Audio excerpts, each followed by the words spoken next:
বন্যা কবলিত হতদরিদ্র মানুষের চক্ষু চিকিৎসায় বিনামূল্যে মেডিকেল ক্যাম্প অনুষ্ঠিত হয়েছে।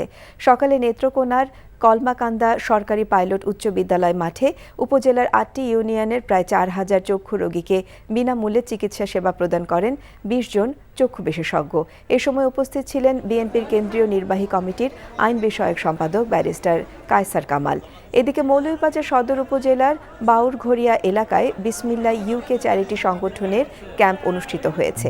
সকালে প্রধান অতিথি হিসেবে দিনব্যাপী ফ্রি চক্ষু ক্যাম্পের আনুষ্ঠানিক উদ্বোধন করেন বিএনপি চেয়ারপারসনের উপদেষ্টা মাহিদুর রহমান।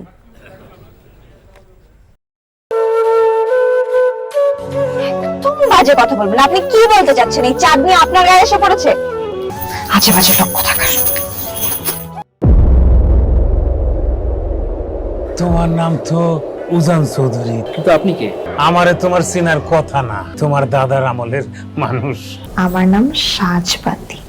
চাঁদনি, আবার কবে দেখা হবে? আমি ওসমান। তুমি তো দেরি করে এলে কেন? আমি তো এই ফার্স্ট টাইম এখানে এলাম। আমি তোকে অনেক বছর ধরে খুঁজে বেড়াচ্ছি। সব কিছুর জন্য তুই দায়ী।